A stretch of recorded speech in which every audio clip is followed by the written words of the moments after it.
The NBA has a huge problem that's costing its best players millions. 15 guys make the All-NBA team every year, but for some of them, making it or not could cost tens of millions of dollars. Jayson Tatum didn't make All-NBA last year. He missed out on $30 million. And I get it, we're not like crying for dudes who already make $100 million bucks, but the problem is how it happens. It's just so stupid. The media votes on it. So let's say Tatum had a bad day and he pissed off some reporter in an interview. There goes $30 million bucks. And Tatum actually said recently, some reporter was like, yeah, I know he averaged 26 points on a playoff team, but I just don't like his shot selection. The fact that somebody could have that thought and basically cost someone $30 million, forget about me. Say the next rookie extension guys that come in. I think that has to change because there's no like criteria set for the media, for the voters, on like who they should vote for. It's like all opinion based. There's no like, well, he should have to play this many games or they should be in the playoffs or average this many points. It's all like, you know, I like this guy a little bit more. There's just a little too much on the line.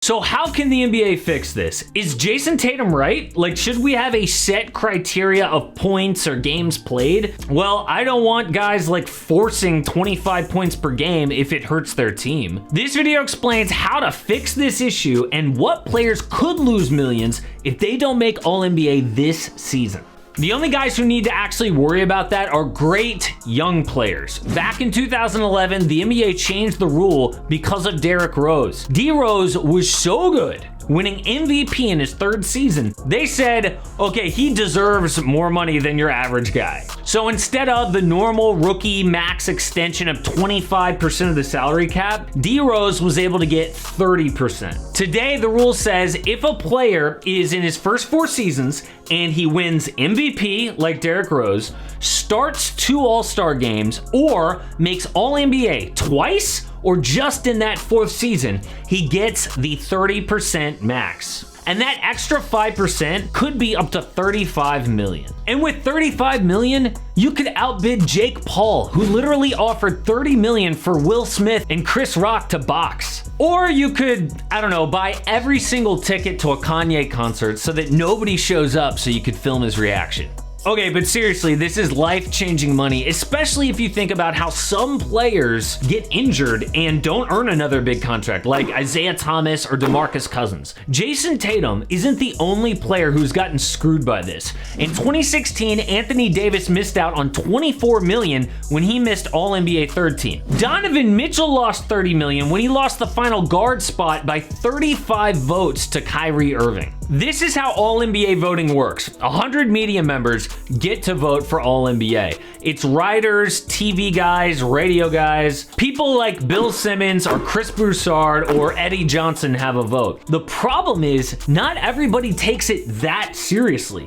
2 seasons ago, Maria Taylor of ESPN just forgot to make Anthony Davis All-NBA. People were like, Maria Taylor said she left AD off all 3 All-NBA teams because she forgot about him. She got the esteemed privilege of receiving an award ballot and spent a whole 2 minutes on it. Now you can imagine being one of those players with $30 million on the line. You would be so pissed. Again, we're not crying for these guys because they make so much money, but this is ridiculous. And actually, it gets worse than that. The NBA forces the media to pick 2 guards, 2 forwards, and a center. In the age of positionless basketball, that's an issue. For example, Jayson Tatum actually lost out to Kyrie Irving for the last guard spot because a lot of his votes were made at forward. Tatum actually got more votes than Kyrie overall, but because some of Jayson Tatum's votes were as a guard and some were as a forward, and Kyrie just plays guard, he lost. This year is a perfect example of why that is dumb. Nikola Jokic and Joel Embiid are eligible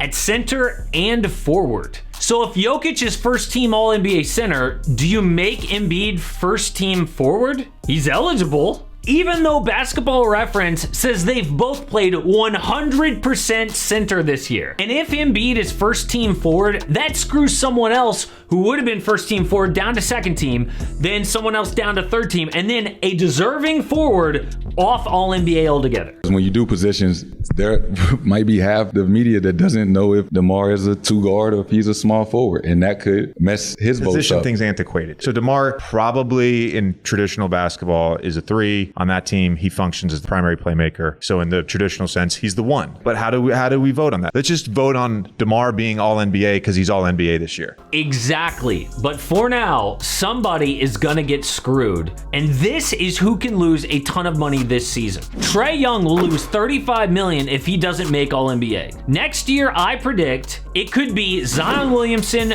and Ja Morant. The year after that, I predict Anthony Edwards and LaMelo Ball. And I pick these guys because they are likely to get offered a rookie max extension, which could be the Derrick Rose Supermax if they make All-NBA. So I want to show you my All-NBA ballot this year, and you'll see why Trae Young is in trouble. My first team is Devin Booker, Ja Morant, Giannis, Jayson Tatum, Nikola Jokic. Second team, Luka Doncic, Chris Paul, DeMar DeRozan, Kevin Durant, Joel Embiid. My third team is Stephen Curry, Trae Young, Jimmy Butler, LeBron, and Karl Anthony Towns at center. My snubs are Pascal Siakam, Jaylen Brown, Jarrett Allen, Bam Adebayo, Rudy Gobert. Guards, Zach LaVine, DeJounte Murray, Donovan Mitchell. So you can easily see, because Trae Young was on the third team, how any of my snubs could get in and bump Trae out, costing him $35 million. So something obviously has to change because, like Jayson Tatum said, there's way too much on the line here. When All-NBA started, if you made first team, you got a bonus of $200. Second team, you got $100. Now it's $35 million. So the only way to fix this is to just get rid of All-NBA determining who gets money. The teams should just decide. I mean, we know who is worth it. Obviously, Jayson Tatum is worth the extra $30 million. We don't need NBA writers to tell us that. I wish you could have awards tie into this, but there's no way to do it without making it subjective. Like, what are we gonna have the players pick All-NBA? Those guys don't even take All-Stars seriously. This season, players voted for Ben Simmons, TJ Warren, Luka Samanic, and Michael Carter-Williams to be an All-Star. I'm actually convinced some lazy player saw Luka Samanic, but he just saw Luka, thought it was Doncic, and voted. And obviously we can't have fans doing it. So having awards tied to contracts is just dumb. The only solution is to allow teams to decide, or just get rid of the Derrick Rose rule altogether. A lot of those All-NBA players, by the way, came from the Eastern Conference, and we have like about a week left until the play-in games start, and the Nets are gonna be in that without Ben Simmons. Once they get in to the playoffs, because I think they're gonna make it, they're gonna play one of those top 4 teams. The East is as exciting as I can remember, so I made a whole video about who I think comes out on top.